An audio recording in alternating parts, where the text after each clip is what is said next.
nossa esperança e a nossa confiança, ela não está só resumida a essa terra, a esse plano natural, a esse plano terrestre.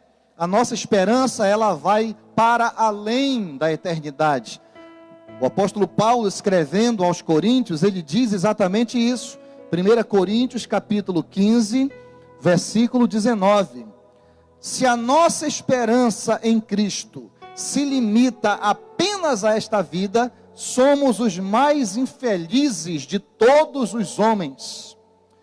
Então, aqueles que colocam a sua confiança e que a sua esperança está apenas nesse nível terreno, essas pessoas nesse exato momento, por conta dessas catástrofes que estão acontecendo, de tantas mortes e de tantas coisas ruins, elas estão a ponto de surtar, de tão aflitas que estão, de tão assustadas que estão. Mas aqueles que têm colocado a sua confiança em Cristo, esses estão nesse momento crendo que tudo isso vai passar e que nós iremos cantar o hino da nossa vitória. Eu não vejo a hora de nós nos reunirmos na casa de Deus para realizarmos um grande culto de ações de graças ao nosso Deus pelos livramentos e por Ele nos permitir nós voltarmos a congregar o povo de Deus na casa dEle. Então, por mais nebuloso, escuro e sombrio que esse momento seja, mantenha a sua esperança em Cristo. Mantenha o seu coração cheio de esperança, porque será a âncora da sua alma. E por causa dessa esperança como âncora na sua alma, você vai poder consolidar e ajudar aqueles mais fracos, aqueles que já estão à beira da loucura, aqueles que estão completamente aflitos nessa hora.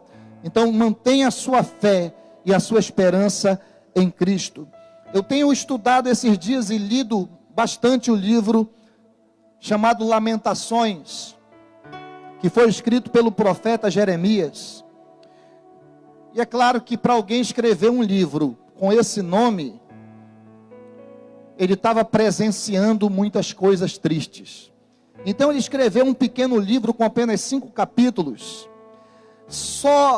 a grande maioria só lamentos, choro, não é? Aliás, o profeta Jeremias, ele ficou até famoso com o apelido de profeta chorão, porque ele presenciou a desgraça. Na geração dele, ele presenciou a desgraça em Jerusalém. Ele viu Jerusalém ser sitiada, ele viu Jerusalém ser destruída, ele viu crianças serem mortas, atiradas nas pedras, ele viu as virgens sendo violentadas, ele presenciou tudo o que você possa imaginar de mais terrível. Então ele parou para escrever um livro, e aí o título ficou como Lamentações de Jeremias. Mas ainda que ele tenha presenciado toda uma destruição na sua geração, e tantas mortes e ruína, ele conseguiu ali naquele meio receber uma inspiração de Deus para fazer algumas declarações incríveis e poderosas.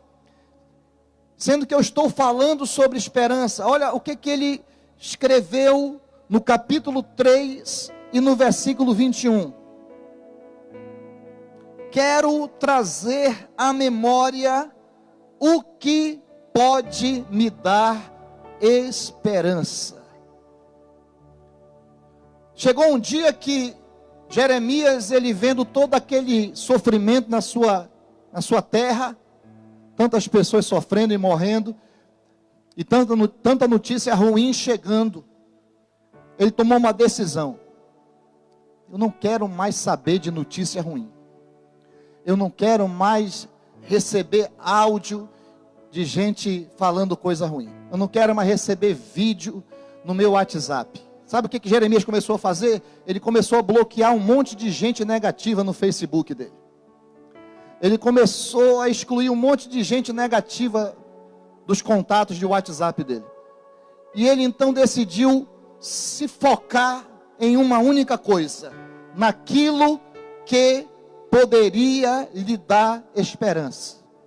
Eu estou brincando aqui falando essas coisas em relação a Jeremias, porque nós sabemos que ele nem tinha acesso a essas coisas, mas nós que temos, estamos sendo bombardeados todos os dias por mensagens de texto, imagens, vídeos, áudios, de pessoas que estão morrendo, de pessoas que estão entubadas, de pessoas que estão sendo enterradas. Sabe, amados, são tantas mensagens que nós estamos recebendo, que chega um momento que você é contaminado, contagiado, não com o vírus corona, mas com a falta de esperança.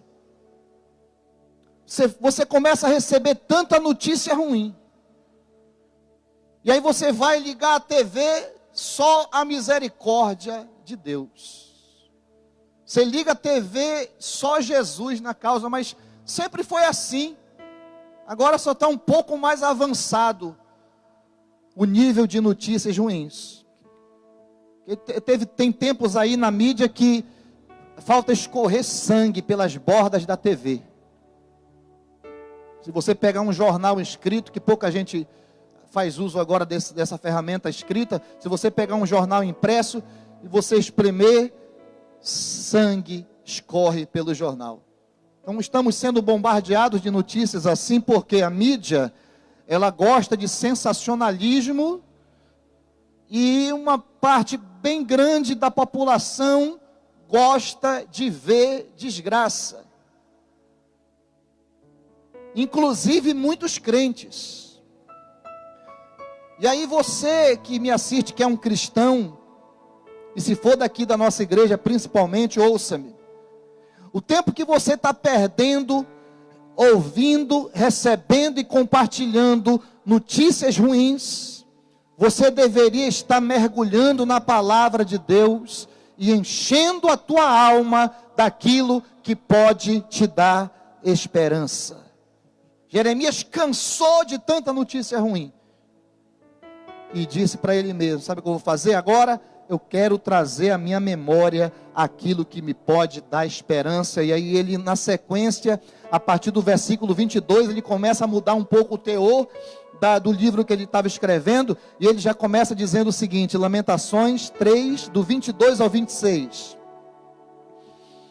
Olha o que ele diz: as misericórdias do Senhor são a causa de não sermos consumidos, porque as suas misericórdias não têm fim, renovam-se a cada manhã, grande é a tua fidelidade.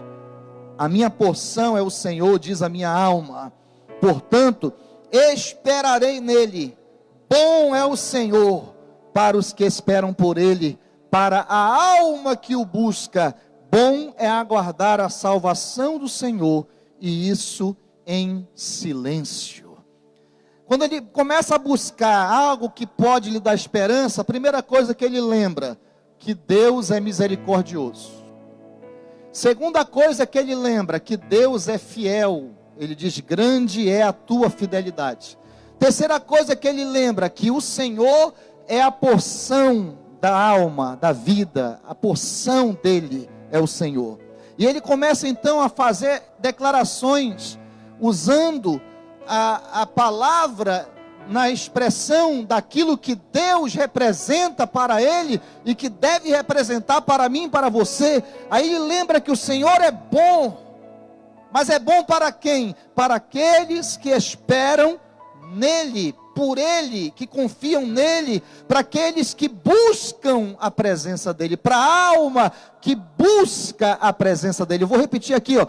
Bom é o Senhor para os que esperam por ele, para a alma que o busca. Bom é aguardar a salvação do Senhor, e isso em silêncio. Ou seja, não ficar propagando o mal, tudo que você ouve, tudo que você vê, e você vai e começa a compartilhar. E tem pessoas que nós sabemos que elas estão fragilizadas emocionalmente nesse momento. Fragilizadas nesse momento. E nós não podemos acabar de uma vez com a estrutura emocional dessas pessoas.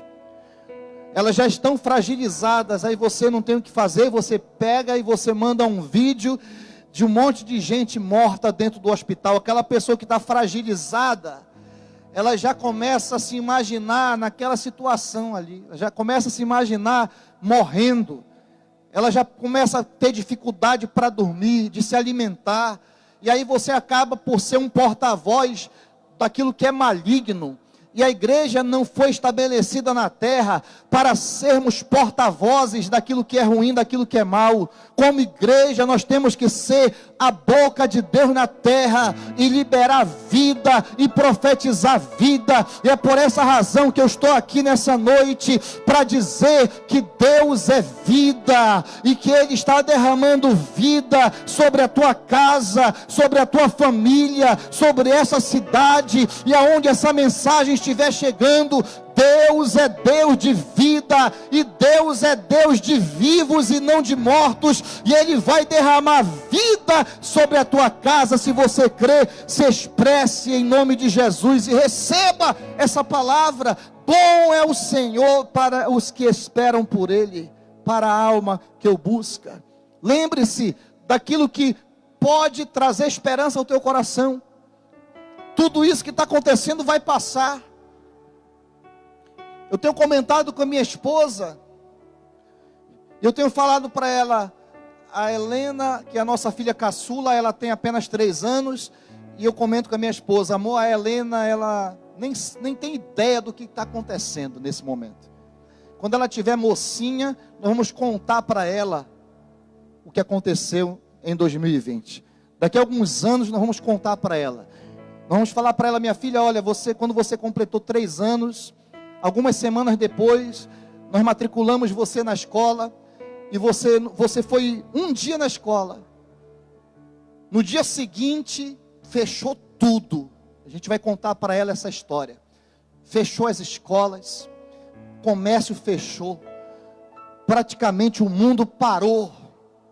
E parece que eu vejo ela com os olhinhos arregalados, impressionada, e querendo saber detalhes, e a gente vai contar detalhes para ela, dizer, olha, até a igreja parou, minha filha. A igreja no sentido, o templo, né? Porque a igreja, como organismo vivo, ela nunca vai parar. O templo fechou, minha filha. A gente vai contar para ela, o templo fechou. Ninguém podia abrir a igreja, o templo, para receber os irmãos. E cada um foi para a sua casa, e tiveram que ficar fazendo culto nas casas, e orando em casa. Eu creio que eu vou ter esse privilégio de contar e dizer para ela, mas teve um dia que Deus deu um basta em tudo o que estava acontecendo de ruim, e a igreja voltou para a casa do Pai, e voltou mais forte, e os crentes voltaram mais fortes, e eu vou dizer para ela, e esse grande avivamento que você está vendo agora, é fruto daquele momento difícil que nós passamos no Brasil e nas nações, porque nós levantamos jejum na oração nas casas, levantamos a igreja para clamar a Deus e se humilhar, e Deus mandou um avivamento. Então você que está me assistindo, que está passando por esse momento, também você vai contar para os seus filhos e vai contar para os seus netos do grande livramento que Deus deu a você e a sua família, porque Deus é misericordioso, porque Deus é fiel, porque Ele é a porção da nossa herança, e porque Ele é bom para aqueles que esperam nele, e para a alma que o busca. A alma não deve buscar aquilo que vai lhe fazer mal, aquilo que vai lhe colocar para baixo. A sua alma deve buscar a presença de Deus. Então, além das tragédias que nós estamos vendo acontecer, pode ser que você, como pessoa, esteja passando por algum drama, algum dilema. Aí eu quero convidar você, mais do que nunca, para também tentar trazer à memória aquilo que pode dar esperança a você. E não existe nada que nos dê maior esperança do que saber que Deus nos ama e que Ele nos regenerou para uma esperança viva. E se existe uma esperança viva, é provável que também existe uma esperança morta. 1 Pedro capítulo 1, versículo 3 até o versículo 7, diz o seguinte: bendito seja o Deus e Pai de nosso Senhor Jesus Cristo. Conforme a sua grande misericórdia, Ele nos regenerou para uma esperança viva. Para uma esperança viva. Por meio da ressurreição de Jesus Cristo dentre os mortos, para uma herança que jamais poderá perecer, macular-se ou perder o seu valor. Herança guardada nos céus para vocês que, mediante a fé, são protegidos pelo poder de Deus até chegar à salvação, prestes a ser revelada no último dia. Nisso vocês exultam, ainda que agora, por um pouco de tempo, devam ser entristecidos por todo tipo de provação. Assim acontece, para que fique comprovado que a fé que vocês têm, muito mais valiosa do que ouro que perece, mesmo que refinado pelo fogo, é genuína e resultará em louvor, glória e honra quando Jesus Cristo for revelado. Então a nossa esperança em Cristo não tem como ser uma esperança morta, é uma esperança viva. Mas se você, por acaso, é alguém que já percebeu que a sua esperança morreu, nessa noite Deus há de ressuscitar a tua esperança, porque Jesus, Ele é a nossa maior esperança, em todos os momentos, em todas as circunstâncias, e principalmente em meio ao caos. E a minha oração é que os nossos corações, eles sejam confortados e encorajados com essas verdades. Eu quero deixar alguns versículos para finalizar essa mensagem, para que você tome posse dessas palavras no teu espírito, para que você seja renovado na sua esperança em Jesus. Jó capítulo 11, versículo 18.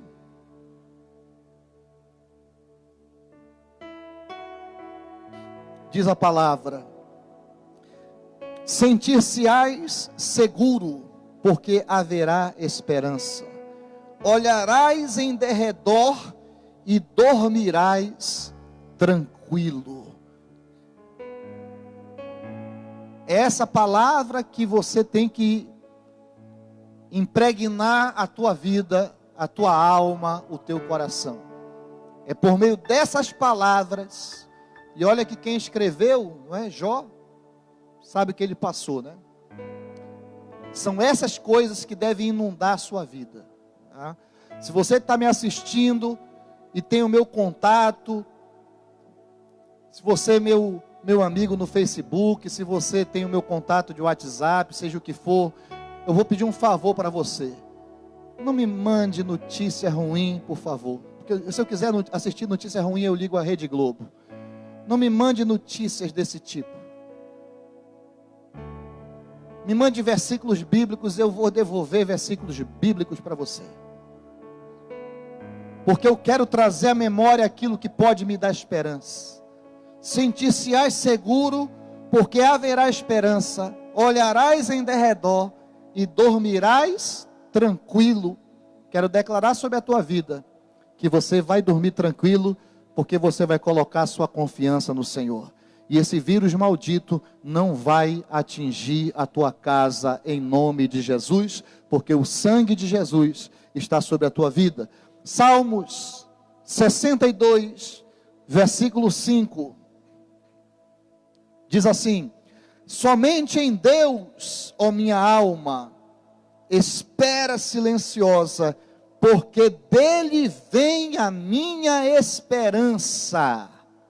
É dele que vem a nossa esperança. Vocês já perceberam que os homens estão perdidos, não é verdade, em meio a tudo isso? Não sabem o que fazer. Os governantes não sabem o que fazer. Os políticos não sabem o que fazer. cientistas não sabem o que fazer, religiosos não sabem o que fazer, mas aqueles que servem a Deus e têm intimidade com Ele sabem o que fazer: colocar a nossa vida prostrada diante dEle e pedir a sua misericórdia. É isso que nós devemos fazer. O mesmo Jeremias, no outro livro que leva o nome dele, escreveu o seguinte no capítulo 17 e no versículo 7. Lembrando que são livros que foram escritos simultaneamente no mesmo período de aflições. Capítulo 17 do livro de Jeremias, versículo 7. Bendito o homem que confia no Senhor e cuja esperança é o Senhor. Ou seja, feliz é aquele que coloca no Senhor a sua confiança e a esperança nele, no Senhor. Se a nossa confiança está nele, se a nossa esperança está nele, então mesmo com tudo de ruim que está acontecendo, e ainda que em dados momentos a gente chora e a gente se entristece, porque nós somos seres humanos, mesmo assim, nós vamos ver o agir de Deus na nossa vida e vamos vencer essa provação tremenda. E tem muitas profecias sobre o Brasil, profecias que apontam para o Brasil, dizendo que quando passar toda essa pandemia, o Brasil será uma das nações que vai suprir muitas outras nações da terra, suprir de várias formas, suprir de várias maneiras, economicamente e financeiramente e acima de tudo espiritualmente, porque há uma promessa sobre o Brasil, de que nós somos um celeiro de missões, e tem muitos aí aguardando a hora dessa quarentena terminar, para que nós possamos chegar nas nações da terra. E eu acredito que nem foi necessário nem você sair da sua casa, para você pisar nas nações. Eu estava vendo hoje uma transmissão online de uma igreja no Rio de Janeiro, que eles fizeram ontem, e eu assisti hoje porque ficou gravado. Eles fizeram ontem, e eles alcançaram, através desse culto online, 3.000 pessoas entregaram a vida a Jesus, por meio do culto que foi feito. Tinha 300.000 acessos, milhares de pessoas, sem que o pastor que estava ministrando, que é o líder da igreja, precisasse sair da casa dele para ir até essas pessoas. A mensagem chegou por meio das redes sociais, e milhões assistiram, e milhares entregaram a vida a Jesus. Então a nossa esperança e a nossa confiança está no Senhor. E o que devemos fazer? O que nós devemos fazer nesse momento? Lamentações, capítulo 3, versículo 29, Jeremias nos dá a dica. Lamentações 3, 29. Ponha a boca no pó, talvez ainda haja esperança. É isso que nós devemos fazer, é isso que a igreja deve fazer, é isso que cada família deve fazer, é isso que nós devemos começar a fazer: colocar nossa boca no pó e pedir misericórdia e clamarmos a Deus para que Ele nos ajude. Romanos capítulo 12, versículo 12. Romanos 12, verso 12, diz assim: regozijai-vos na esperança, sede pacientes na tribulação, na oração perseverantes. Sejam pacientes na tribulação, na oração perseverantes. Por que paciente na tribulação? Porque demora, mas vai passar. Agora, na oração nós não podemos negligenciar. Nós temos que continuar orando e perseverar na oração. E o último texto, Romanos 15, verso 13. Diz assim, Romanos 15, verso 13. E o Deus da esperança vos encha de todo gozo e paz no vosso crer, para que sejais ricos de esperança no poder do Espírito Santo. Aleluias. Que palavra tremenda, essa palavra que o apóstolo Paulo escreveu aos Romanos. Vou ler novamente para orarmos. E o Deus da esperança vos encha de todo gozo e paz no vosso crer, para que sejais ricos de esperança no poder do Espírito Santo. Amém e amém. Que essa palavra tenha te abençoado, que essa palavra tenha edificado a sua vida. Eu quero orar por você nesse momento e pedir ao Espírito Santo que visite a tua casa, que encha a sua família de esperança, para que você possa vencer toda essa calamidade que estamos presenciando. Nós vamos orar nesse momento.